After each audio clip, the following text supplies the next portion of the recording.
Sini apartemen seperti sederhana.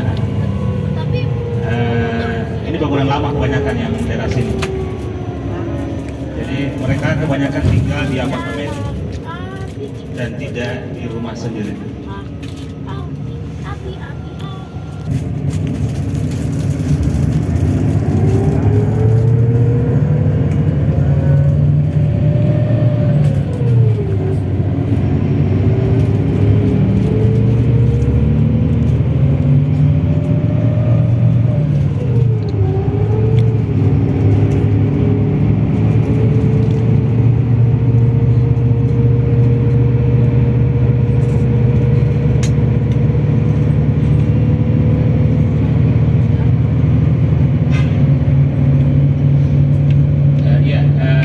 Kalau kita sudah keluar dari area Masjid Nabawi, maka kita akan mendapatkan perumahan penduduk yang tinggal di kota Madinah yang seperti ini yang kita tadi lewati. Kemudian salah satu bentuk pengaturan kota di sini juga tidak ada, kita lihat kabel-kabel di atas menggantung ya, tidak ada. Jadi pengaturan kota di sini menggunakan pengaturan kabel di bawah tanah. Jadi selokan juga itu semua ditanam. Jadi selokannya itu ditutup, tidak ada jadi kelihatan pengaturan kota itu kabel-kabel yang menggantung, selokan juga tidak nampak di permukaan. Cuma ini biasanya ada masalah kalau hujan deras itu biasa banjir di beberapa titik. Ya sempat beberapa tahun yang lalu di Provinsi Kosim itu sempat beberapa daerah tenggelam, rumah-rumah tenggelam sekitar 6 tahun yang lalu. Kejadiannya karena ada beberapa drainase yang belum selesai, sementara bangunan perumahan yang terus meluas, akhirnya jalan air itu terhambat. Jadi sempat terjadi banjir di beberapa titik di Kosim, jaraknya sekitar 500 km dari sini. Masih ya di sebelah kiri kita ini termasuk villa orang yang berduit di sini. Kebunnya dan ada bangunan untuk mereka bersama keluarga. Ya, ini salah satu kantor, kalau nggak salah ini kantor PDAM di Madinah sebelah kanan.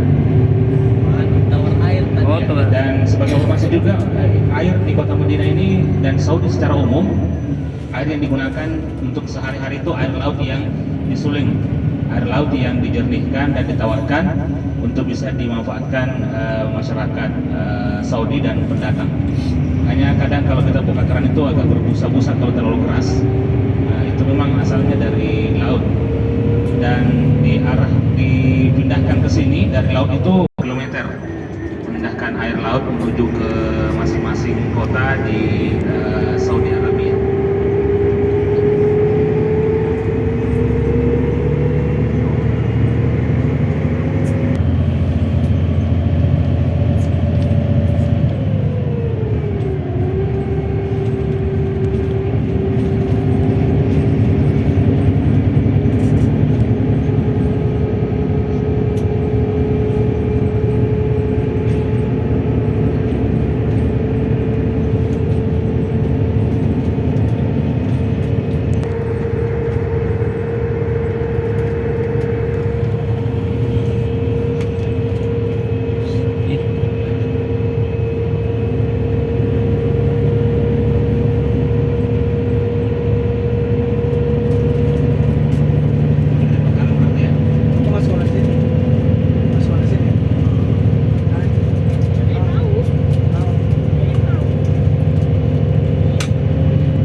Sebelah kanan kita juga masih kelihatan kebun kurma. Ini lebat sekali ini. Sebelah kanan kita baru puncak dari kurma. Jadi kurma muda itu ketika musim panas bulan-bulan 5, bulan 6 sampai bulan 8, nah itu puncak dari musim kurma. Jadi yang kita makan sekarang ini hasil dari beberapa bulan lalu yang disimpan di dalam lemari pendingin. Dan kita sebelah ziarah tadi, di sebelah kiri kita ini kalau ini arah arah jalan ke Mikot Bir Ali yang terus menyambungkan ke Mekah Mukarramah. Sekarang kita berada di jalur ring road ketiga, nggak salah di sini. Ring road ketiga, jalan lingkar ketiga di kota Madinah. Dengan melewati jalur ini, kita bisa sekitar 25 menit bisa mengelilingi kota Madinah lewat jalur ini. Ya, jalur ini mengelilingi kota. Di sebelah kiri ini ada proyek, sepertinya terhenti. Ini sebelah kiri, proyek yang terhenti. Sebenarnya ini proyek adalah pembangunan hotel besar-besaran. Jadi ketika penggusuran di Nabawi, hotel-hotel di Nabawi itu rencananya hotel dipindahkan ke sini dan dibuatkan monorail menuju masjid. Tetapi proyek di sebelah kiri ini sepertinya nggak tahu antara mangkrak atau lambat jalannya sampai sekarang. Ini sudah bertahun-tahun proyek ini. Ya, sejak kami beberapa tahun yang lalu masih di sini sampai sekarang belum ada perubahan.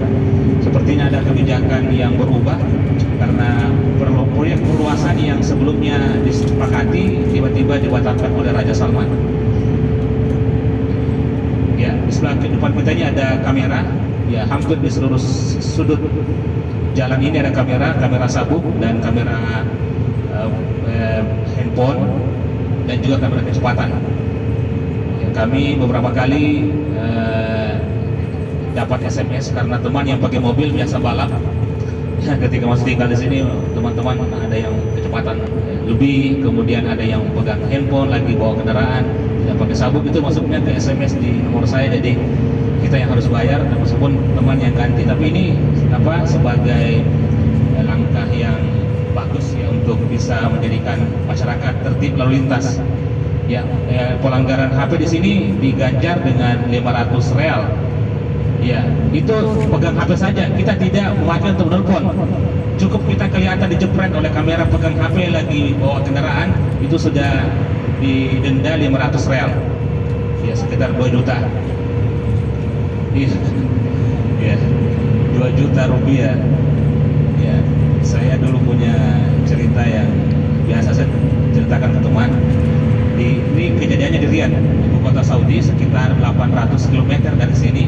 Ada orang Saudi yang menabrak salah seorang mahasiswa kendaraannya. Jadi tabrakan, kemudian dia lari. Tetapi teman ini sempat mencatat nomor kendaraan orang yang menabraknya, tabrak lari. Nah, dicatat dan laporkan ke polisi. Dapat datanya, nomornya sekian, nomor teleponnya, dihubungi oleh teman yang jadi korban, tapi ternyata tidak diangkat. Ya, beberapa bulan kemudian, sekitar 6 bulan lebih, orang tadi itu menelpon balik, orang Saudinya yang menabrak lari. Katanya mau diselesaikan urusan lalu lintas kemarin, tabrak lari, karena saya mau masuk rumah sakit tidak bisa dilayani. Ya, jadi sini sistemnya satu atap. Ketika ada pelanggaran lalu lintas atau pelanggaran apapun, maka pelayanan pemerintah itu juga berhenti. Ya, rumah sakit pun tidak bisa dilayani sampai dia selesaikan kewajibannya untuk mengganti rugi ya yang jadi korban. Jadi di sini sangat ketat masalah pelanggaran satu atap.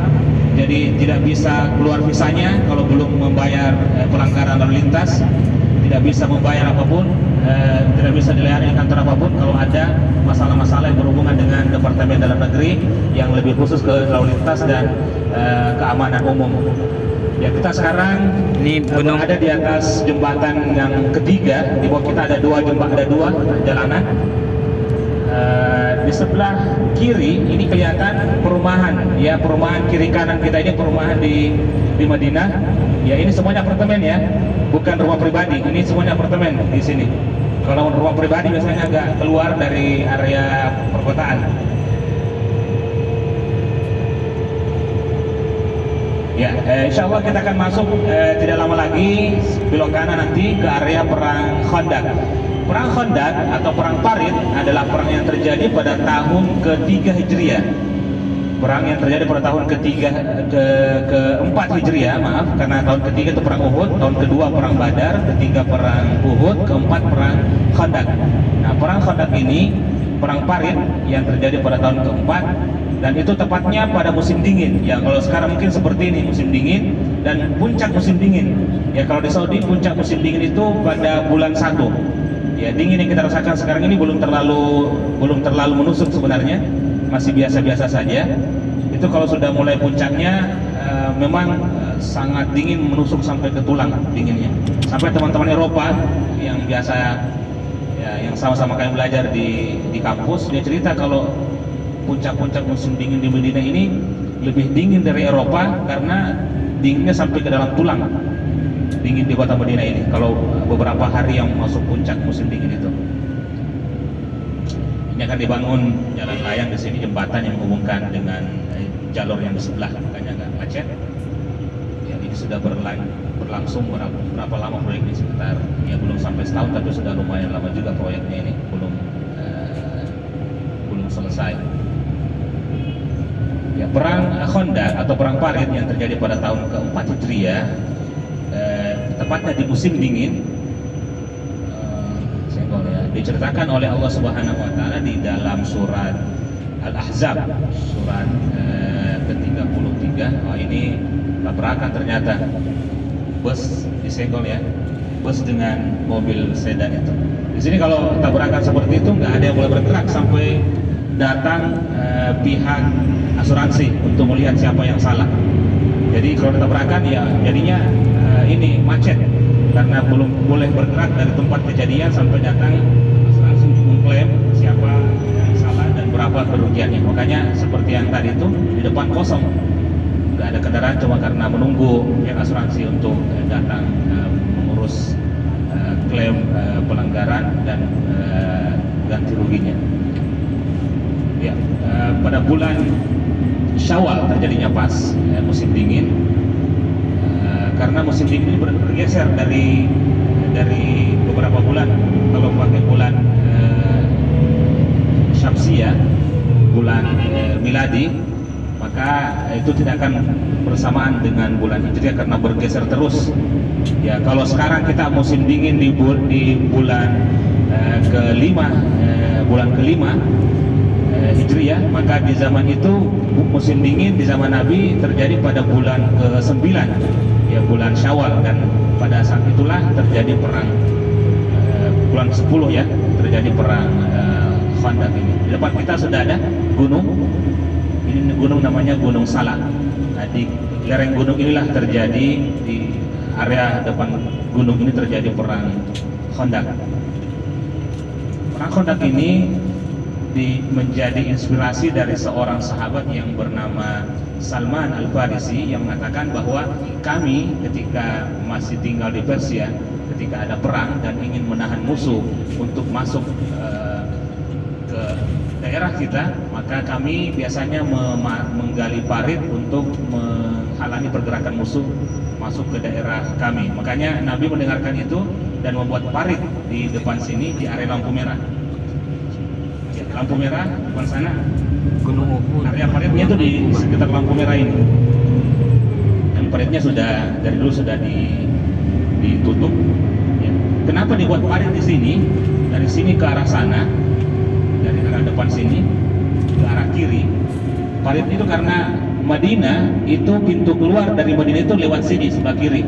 Nanti akan lebih jelas kelihatan kalau kita ke tempat perang Uhud. Ya. Jadi dari sebelah kiri sini paritnya dari depan lampu merah sampai ke arah kiri beberapa jarak ke arah sana. Nah, memang dari dulu inilah pintu masuk orang-orang yang dari Mekah menuju Madinah. Jadi menghalangi mereka di sini. Dari sebelah depan kita ke arah kiri terus ke arah lampu merah. Di beberapa parit ada yang tidak bisa, jaraknya besar, ada yang bisa dilewati oleh kuda.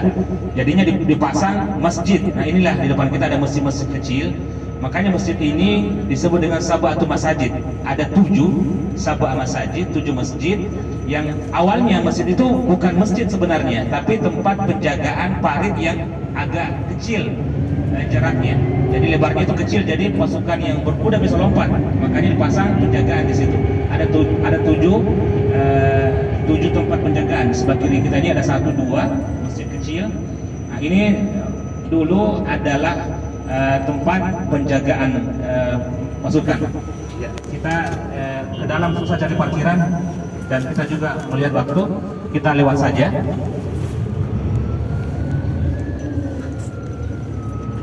Ya, menuju Kiblaten ya. Ya, kita menuju Kiblaten dan juga menuju ke kampus Islamic University of Madinah. Ya, tempat kami belajar sebelumnya.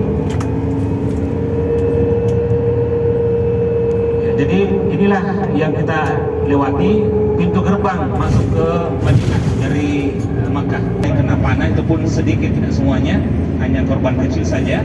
Karena Allah Subhanahu Wa Taala mengirimkan angin kencang dan hawa dingin yang luar biasa pada malam hari. Akhirnya pasukan musuh ketar-ketir dan tenda mereka terbang.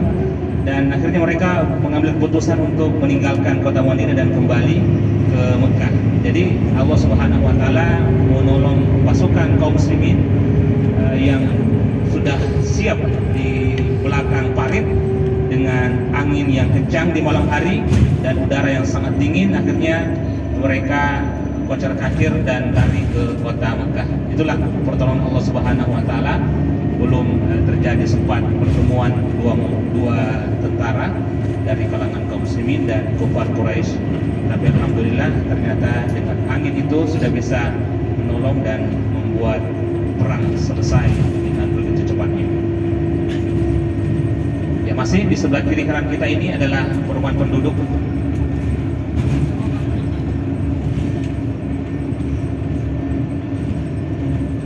Ya, ini pom bensin. Kalau bensin sekarang di Saudi sudah mulai mendekati harga bensin di Indonesia.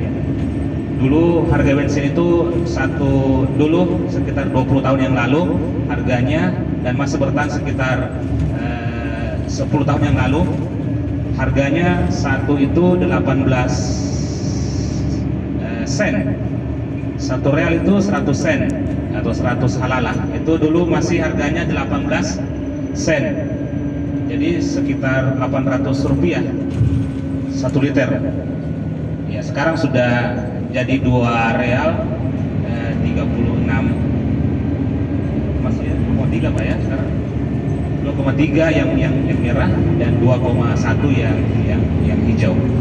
Jadi sudah mulai. Jadi ada dulu teman kami dari dosen itu bercerita, keluarganya itu kerjanya dia jual bensin ke negara tetangga, karena di negara tetangga itu harganya 3 real, sementara di tempatnya 18 sen. Ya, alhamdulillah di sebelah kiri kita ini ada Masjid Qiblatain. Ini lagi proyek perluasan masjid di sini. Sebelah kiri ya, ada 2 kiblat. Dulu proses sholatnya itu menghadap ke sebelah kanan. Ya, kalau sebelah kanan ini menghadap ke Baitul Maqdis, kalau sebelah kiri menghadap Ka'bah. Ketika mereka sholat asar, maka di 2 rakaat pertama mereka menghadap ke sebelah kanan. Kemudian datang informasi pemberi kabar dari Nabi bahwa sudah berubah kiblat. Di rakaat ketiga dan keempat mereka memutar 180 derajat.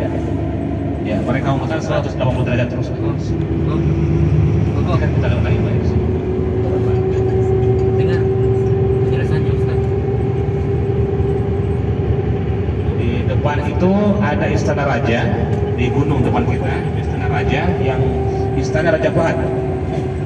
Sebelah di gunung depan kita itu ada istana di atas, istana Raja Fahad. Artinya raja-raja lain juga punya istana. Datang Raja Abdullah, beliau tidak tinggal di situ karena katanya ini istana dari Raja Fahad. Jadi dia punya yang lain. Sama juga Raja Salman ketika datang ke Madinah juga tidak tinggal di situ, tapi tinggal di istana sendiri. Jadi masing-masing raja punya istana. Nah, ini untuk keluarga Raja Fahad.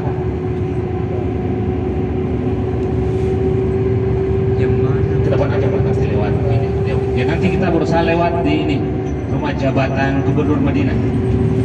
Ya, sekarang kita akan lewati rumah jabatan Gubernur Madinah yang dijabat sekarang oleh anak Raja Salman, Pangeran Faisal bin Salman bin Abdul Aziz.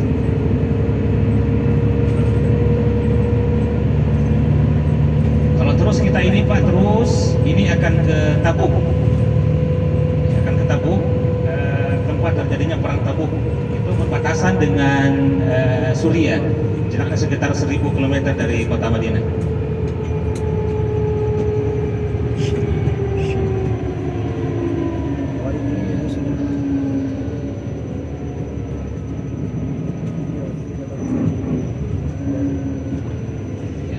Sederhana rumah-rumah mereka di sini, tapi kalau kita masuk ke dalam biasanya agak mewah.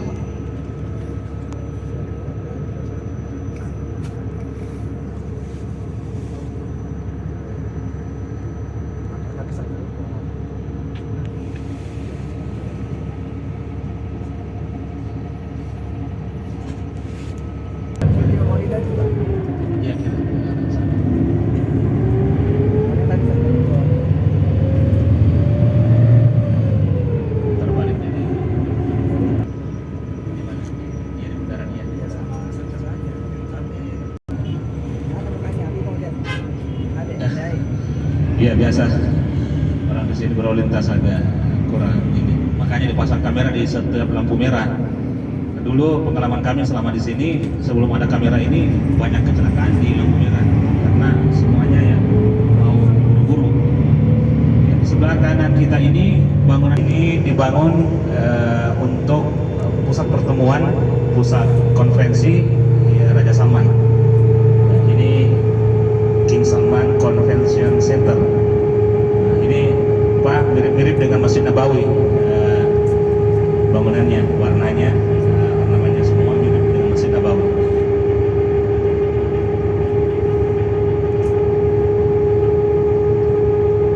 Ya depan Pak. Jangan terbalik. Terus, ya.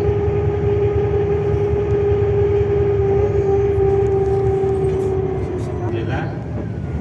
Di sebelah kanan kita ini dengan kampus kami. Nah, ini pagar yang putih sebelah kanan, ini pagar rumah jabatan Gubernur Kota Madinah. Nah, yang putih ini luas sekali. Ini rumah jabatan Gubernur yang dijabat oleh Pangeran Faisal bin Salman.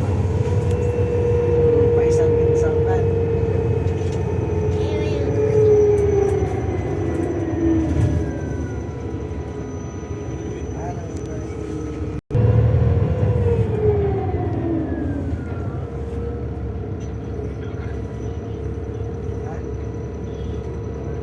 Berapa rumah tuh?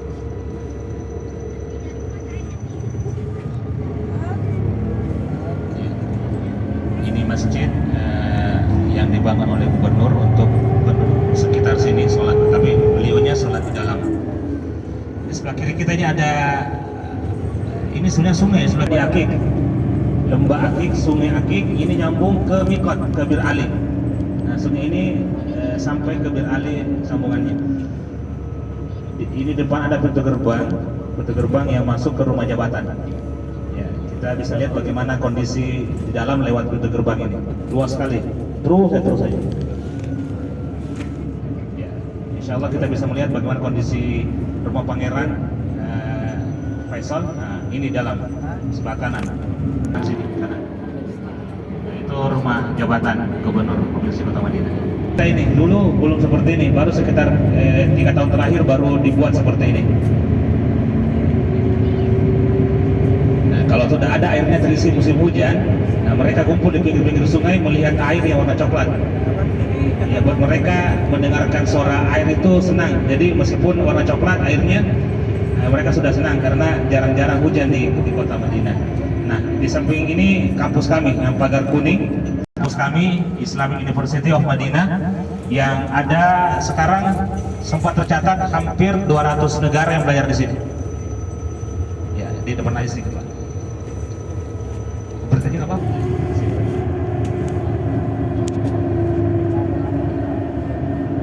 Ini pintu masuk ke dalam, ada fakultas yang Islam, Syariah, fakultas Al-Quran, fakultas Hadis, fakultas Dakwah, dan fakultas Bahasa Arab. Kemudian ada juga fakultas kedokteran untuk orang Saudi, fakultas Arab. Nah, di sini perkuliahan gratis, diberikan tiket pulang pergi setiap tahunnya gratis dari kampus pakai Saudi Airlines. Fasilitas kesehatan dari kampus gratis. Intinya semuanya gratis di sini. Tidak ada yang dibayar, bahkan setiap bulan kita dapat uang saku 2 juta lebih setiap bulannya. 3 juta maaf. 3 juta lebih setiap bulan diberikan uang saku dari kerajaan Saudi. Nah, ini area kampus. Ada klinik di sebelah kanan. Nanti ke kanan lagi Pak ya. Nanti baru balik Pak. Ya, kayak tadi di sebelah kiri ini masih sungai. Ini sungai kering, nanti terisi sekali setahun ketika musim hujan. Dan musim hujan di Saudi secara umum itu terjadi ketika perpindahan musim. Misalnya dari musim panas ke musim dingin itu hujan. Dari musim dingin juga ke musim panas juga demikian hujan. Tapi hujan lebih banyak terjadi ketika musim dingin seperti ini. Dan curah hujan di musim dingin lebih banyak daripada musim panas. Kalau musim panas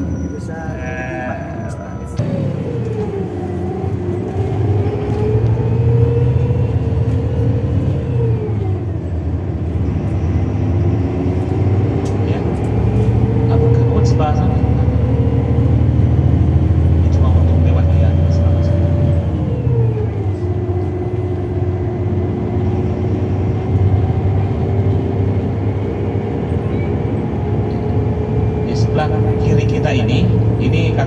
polisi penjara. Sebelah kiri ada penjara. Penjara polisi untuk mereka-mereka yang melanggar aturan imigrasi dipulangkan ke negaranya. Mereka dipenjara dulu di sini. Di sebelah kiri ini mobil pegawai, di sebelah kanan kami ini kita bersama. Ini area kampus Islamic University of Madinah. Ini kampus lama, kampus baru di sebelah sana di arah dalam. Kalau yang ini sampai terus. Nah, ini sebelah kanan depan, ini asrama mahasiswa. Ini asrama lama semua. Nah, asrama baru di sebelah dalam kanan sana. Jadi satu kamar itu 2 orang, ada satu kamar 3 orang. Di arah depan sana ada bangunan tinggi seperti apartemen. Nah, itu perumahan dosen. Iya, dia nggak tembus. Dia nggak tembus. Nah, di arah perumahan dosen itu di bagian belakang ada masjid. Di seberang masjid itu, di seberang jalan kita itu adalah batas tanah haram. Batas tanah haram itu pas jalanan di depan kita yang melintang itu, nah itulah batas tanah haram di Madinah ini.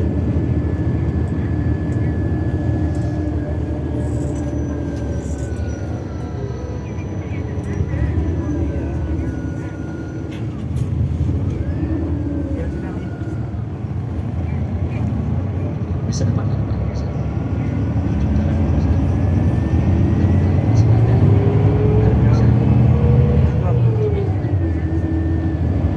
Lihat dulu karena saya tahu ada. Iya,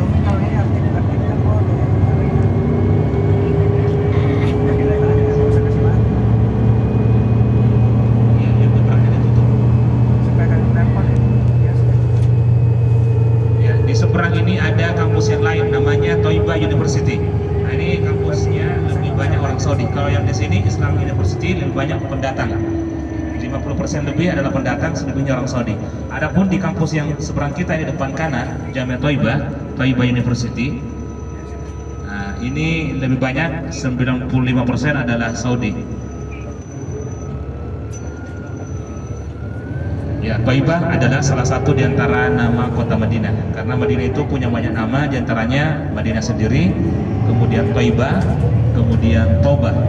Nah, kalau Taubah itu nama dari Allah Subhanahu wa taala. Allah namakan Madinah dengan Taubah yang artinya thayyib, sesuatu yang baik, sesuatu yang apapun yang ada di sini maka dia akan baik insyaallah taala. Ini salah satu rumah pribadi sebelah kanan. Nah, ini rumah pribadi orang di sini. Sebelah kanan ini. Nah, ini termasuk orang menengah ke atas. Kalau yang tadi kita lihat di sana itu kebanyakan apartemen.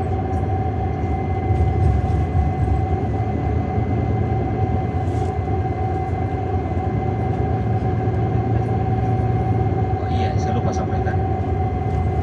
Tapi kayaknya kita langsung. Saya balik ke dalam. Ya, di depan sana kelihatan ada menara Masjid Nabawi. Jadi dari sini kita bisa melihat menara Masjid Nabawi dari kejauhan.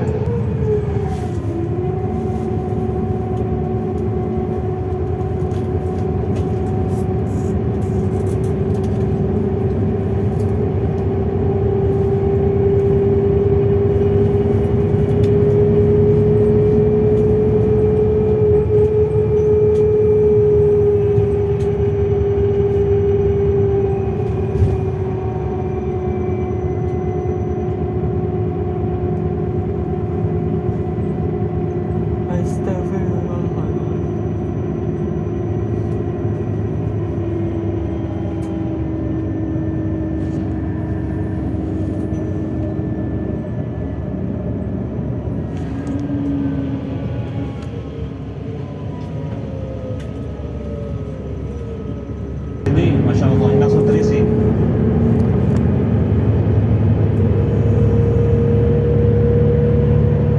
Alhamdulillah.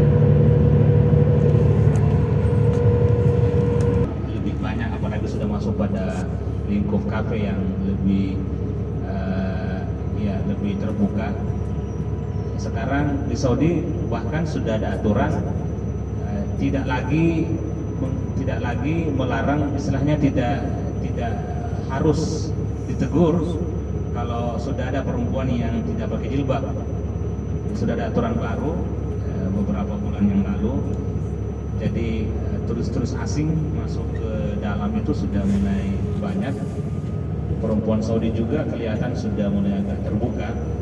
Sekitar 2 tahun yang lalu belum terjadi hal seperti ini. Ya, karena visi 2030 ini memang banyak hal-hal yang disesuaikan menurut bahasa sekarang, disesuaikan dengan kondisi yang mana perempuan yang disekolahkan gratis sebelumnya oleh negara, pada peraturan sebelumnya mereka tidak mendapatkan lapangan kerja. Akhirnya sudah sekolah tinggi-tinggi ternyata balik ke rumah juga. Pemerintah berpikir besar, ini dana sudah digelontorkan besar-besaran untuk perempuan sekolah, tapi aturan lama tidak membolehkan perempuan untuk dibuka lapangan kerja lebih luas. Nah, setelah visi 2030 ini muncullah lapangan-lapangan pekerjaan baru untuk perempuan dari bandara, dari imigrasi, di hotel, di restoran, di kantor pemerintahan, dan juga sektor swasta membuka pekerjaan bagi perempuan untuk bisa menghasilkan sendiri, karena Saudi sudah mulai mencabut banyak subsidi dari rakyatnya. Ya, kalau kita lihat sebelah kanan ini perempuan itu sudah duduk dekat dengan laki-laki, dan dulu tidak akan kita dapatkan seperti ini. Dulu perempuan minum kopi sendiri, ada ruangan sendiri, tidak campur dengan laki-laki. Adapun sekarang maka hal ini sudah biasa kita lihat dan sudah terbuka untuk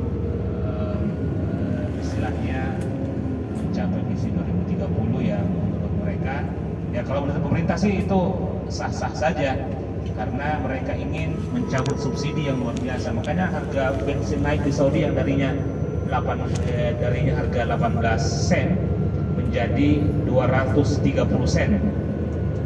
Ya, dari 18 sen menjadi 230 sen. Tentu lonjakan yang sangat tinggi sekali. Itu karena subsidinya dicabut. Ya, kita lihat di sebelah kanan ini ada perempuan yang jalan dan kelihatan jilbabnya ya antara mau dan tidak pakai jilbab. Ya, sebelah kanan ini ada yang, dan ini sudah banyak kita lihat seperti ini. Dia antara mau dan tidak, bahkan ada yang sudah tidak pakai jilbab. Beberapa saat yang lalu kami juga melihat sudah ada yang tidak pakai jilbab, buruk saja. Itu karena memang peraturan sudah dilonggarkan. Saudi ingin berbenah diri menurut bahasa pemerintah, berbenah diri untuk memperbaiki beberapa hal di sektor ekonomi dan aturan-aturan yang kaku menurut sebagian pemegang kebijakan. Jadi kelihatan bahwa Saudi sekarang masuk pada fase yang lebih terbuka, negara yang ingin mencari memberikan rasa aman buat seluruh orang yang datang ke Saudi, karena sebelumnya banyak negara-negara atau penduduk warga negara lain yang termasuk Saudi itu merasa tidak nyaman. Ya, salah satu diantaranya ya masalah pakaian. Ya, mereka merasa terbebani dengan pakaian panjang, meskipun dia bukan Islam, tapi dianjurkan untuk memakai pakaian panjang. Artinya banyak yang merasa keberatan. Ya, tapi inilah kebijakan negara Saudi. Ya, tidak bisa kita intervensi, dan banyak yang merasa bahwa mengatakan Saudi ini sudah mulai liberal, sudah mulai terbuka dan tidak menjadi negara Islam lagi. Padahal ciri khas itu menjadi sebuah kelebihan dan keistimewaan bagi sebuah negara. Tetapi bagaimana yang telah kami jelaskan tadi, bahwa program penghijauan 2 miliar pohon di Saudi ini, ya, kita lihat di sebelah kiri kanan kita sudah mulai banyak pohon yang pengganti kurma. Ya, ini pohon ini baru-baru semua ditanam, ini belum beberapa tahun ini pohonnya, karena proyeknya juga baru selesai sekitar setahun yang lalu. Ini proyek penghijauan Saudi itu ceritanya nanti akan membuat mesin pompa air raksasa yang di Teluk, di Laut Merah dan di Teluk Arab, Semenanjung Arabia. Mereka mengisap air laut itu menuju kepada pasir. Jadi mesin raksasa pengisap air itu dibuat di masing-masing laut untuk mengisap air. Ya, katanya pusat peradaban, ya katanya seperti pusat peradaban Kiblaten. Ya, markas Markas Hadari untuk Kiblatain, pusat peradaban di Kiblatain. Sebelah kanan kita ini ya, tadinya menghadap kanan ke menghadap kiri sholatnya, dan dari ujung kanan ke ujung kiri sana itu 7 km. Dalam riwayat dikatakan bahwa penduduk neraka Jahanam gigi 1 biji ya, bukan 2 biji dan 3 biji, 1 biji gigi geraham mereka itu sebesar gunung Uhud. Ya bagaimana kira-kira besar badannya itu, besar kepalanya dan yang lainnya. Ya, kenapa dibuat besar seperti itu? Supaya dibuat besar juga azabnya. Ya karena kalau kecil maka kecil yang rasa sakit yang bisa dirasakan. Tapi ketika diperbesar badannya, maka semakin besar juga azab yang dia terima. Ya, jadi perang Badar, perang Uhud yang terjadi aksi balas dendam itu dengan jumlah pasukan 3.000 dari Mekah dengan 3.000 onta juga dan 200 pasukan berkuda yang dipimpin oleh Khalid bin Walid. Ya, dipimpin oleh Khalid bin Walid pasukan berkudanya, kemudian Abu Sufyan sebagai pimpinan besarnya. Ya, itu menjadi perang yang juga diikuti oleh 15 orang perempuan kaum kafir Quraisy. Ya, jadi pasukan dari Mekah itu ada juga perempuannya. Ya, kenapa diikutkan pasukan yang perempuan yang berjumlah 15 orang? Ya supaya ini pasukan perempuan yang berada di barisan paling belakang itu meneriaki laki-laki yang ada di depan, diberikan semangat. Ya, artinya mereka betul-betul ingin membalas dendam, saking dendamnya mereka yang luar biasa, dendam kesumat dari pasukan Mekah ini membawa perempuan untuk hadir dalam perang sebagai tim penghibur atau tim penyemangat, dan juga dialah perempuan ini yang meneriaki orang-orang yang mau lari dari perang. Jadi kalau ada pasukan dari kaum kafir Quraisy yang ingin lari dari perang, tugasnya perempuan-perempuan ini yang meneriaki dan membuat mereka malu dan tidak jadi lari dari medan perang. Dan bertemunya di belakang nanti kita lihat. Dan pasukan kaum muslimin ketika itu setelah mendengarkan kabar dari Mekah, dari mata-mata Nabi bahwa ada pergerakan pasukan sejumlah 3.000 dari kota Mekah, maka Nabi juga mulai mempersiapkan diri di kota Madinah dan menyiapkan pasukan yang awalnya berjumlah 1.000 orang. Ya, 1.000 orang, tetapi ketika sampai di pertengahan jalan sekitar di sini ya, di sekitar sini sebelah kiri ini berhenti pasukan Nabi yang berjumlah 1.000, kemudian pulang 300. Ternyata mereka ini adalah orang-orang munafik yang dipimpin oleh Abdullah bin Ubay bin Salul. Jadi sebelah kiri kita ini tempat kembalinya 300 pasukan dan 1.000-nya terus berjalan menuju ke arah depan. Nah ini depan kita Uhud yang besar ini. Ya, ada gunung kecil di depan sana, banyak orang berdiri di atasnya, itu namanya Jabal Rumah. Gunung kecil tempat pasukan pemanah yang berjumlah 50 orang yang dipimpin oleh Abdullah bin Jubair. Ya, di belakangnya ada masjid namanya Masjid Syuhada. Ya, nanti kalau kita turun ziarah ke Syuhada Uhud dulu. Setelah kita ziarah baru kita menepi sedikit ke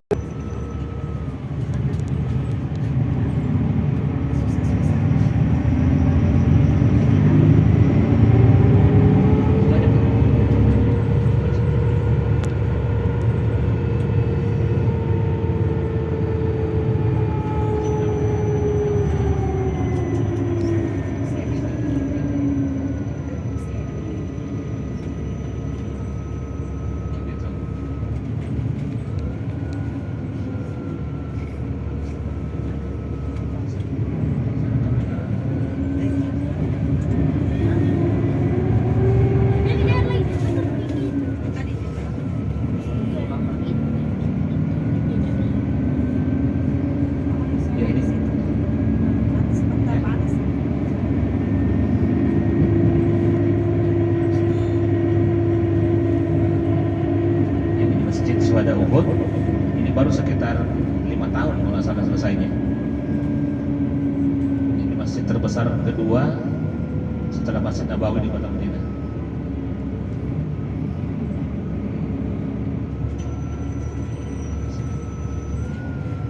Sholat di sini makin boleh deh.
Rumah orang ini.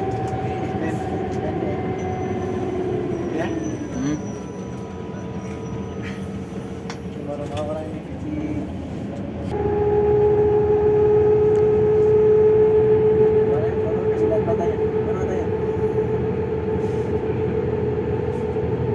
Lihat ini Bisa.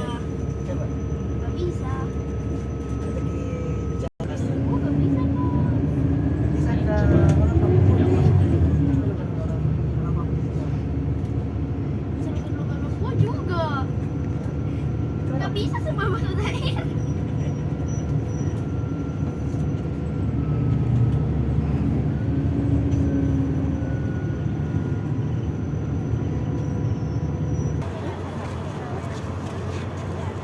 Ada di depan. Oke. Halal halal, hai halal. Kita yang cari yang halal. Poti.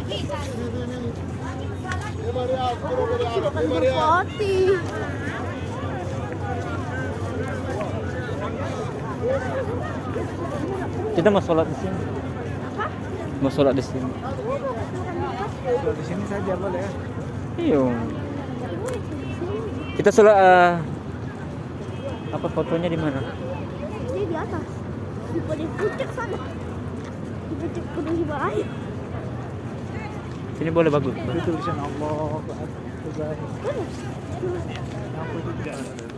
Kita lagi berada di Jabal Uhud.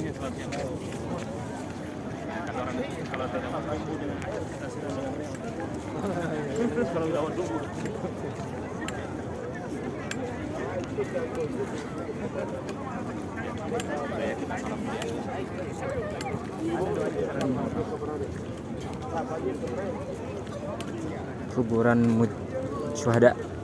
Koko ya di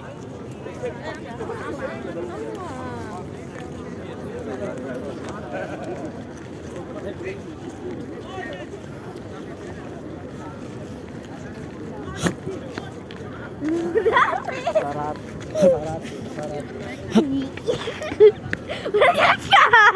Oh, nanti ikut.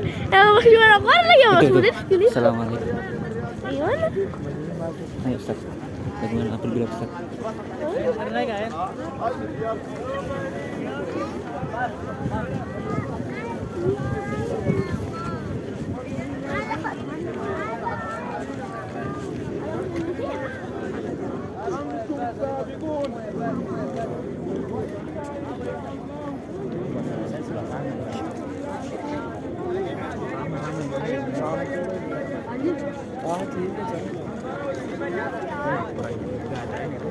Tidak ada.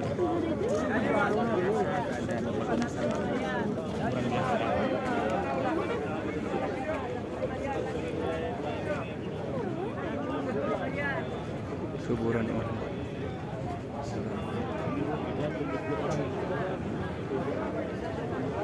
Di dalam batu itu.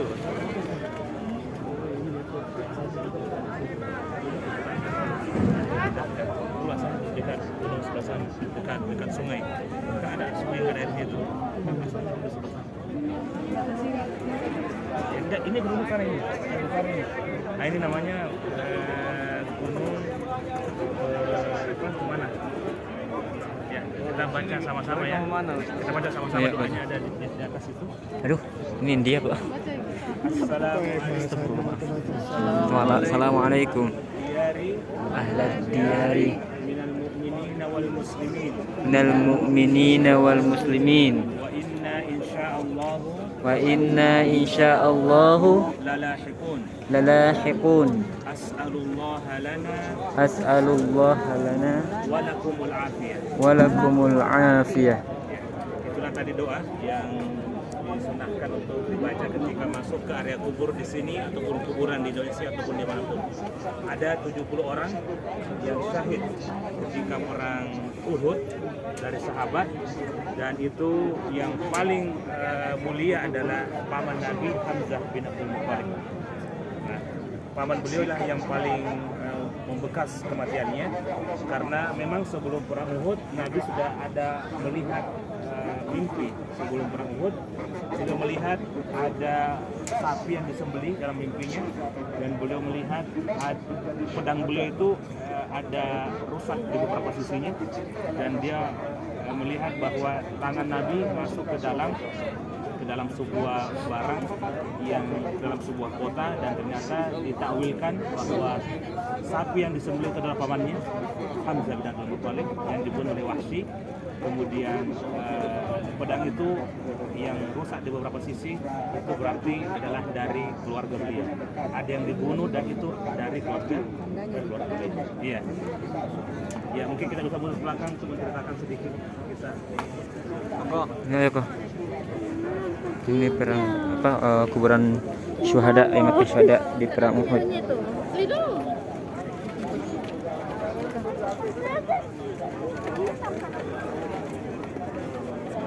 Assalamualaikum warahmatullahi wabarakatuh.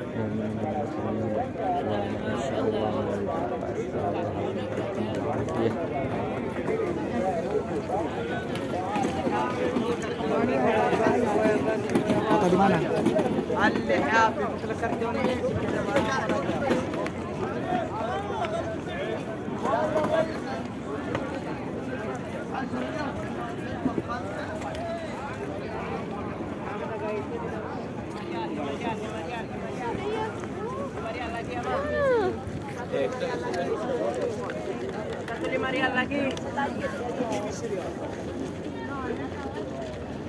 Nih, bisa kan ya? Gimana jauh sih? Nih, nanti kau terpleset baru. Ini ada mau nggak? Hah? Ada mau nggak? Lari. Ada mau nggak? Ada maunya? Ada maunya. Bener bisa. Gunung tempat pasukan Pemana. Dari 700 sahabat yang ikut perang Uhud melawan 3.000. Awalnya 1.000, cuma di pertengahan jalan tadi itu 300 kaum munafikin mundur. Akhirnya sampai ke sini 700 sahabat. Nah, di belakang kita ini gunung pasukan Pemana, ditugaskan 50 sahabat di atas, dan Nabi berpesan kepada mereka, jangan ada yang turun.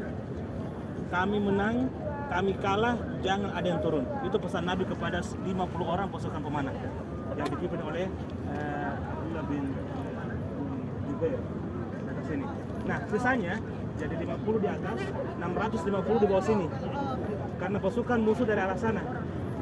Nah, kalau kita jalan ke sana ke Mekah, Masjid Nabawi sebelah sini. Jadi disambut di sini di lapangan inilah terjadi perang itu. Jadi pasukan Pemana menjadi pelindung dari belakang. Jadi arah bus itulah pasukan kaum kafir Quraisy di arah sana. Bus yang di sana di ujung ke belakang sana itu pasukan kaum kafir Quraisy. Di sini pasukan kaum muslimin yang dilindungi dengan pasukan Pemana. setiap masuk maju pasukan Mekah diserang panah dari arah sini. Nah, ketika sudah menang di awal kali, sudah kocar-kacir pasukan Mekah, nah mulai tergoda pasukan yang di atas 50 orang ini. Padahal sudah dipesan dari awal, jangan ada yang turun, kami mati ataupun kami menang di bawah, jangan turun. Karena kunci kemenangan kita di sini. Tapi setelah melihat ghanimah, harta rampasan yang begitu banyak di bawah, tergoda juga sahabat. Ya, namanya manusia juga ya tergoda. Dan di antara sahabat ini ya lebih daripada 40 yang turun. 40 sehingga sisa 10. Pasukan yang dipimpin oleh pasukan berkuda yang dipimpin oleh Khalid bin Walid melihat dari kejauhan, dia sudah lari juga, cuma dari kejauhan dia melihat bahwa sudah mulai turun pasukan keliling di belakang kebun kurma untuk menghantam dari belakang pasukan yang sisa 10 orang kira-kira. Dan begitu mudahnya dikalahkan, diserang kembali kaum muslimin dari arah belakang sampai Nabi SAW dikena tombak yang sampai besi dari pakaian perang Nabi itu dimasuk ke dalam wajah beliau sampai mengenai pecah di tangannya, jadi beliau luka. Kemudian beberapa besi dari pasukan dari baju perang Irak ke wajah beliau sampai beberapa ini wali pajak saham yang pecah.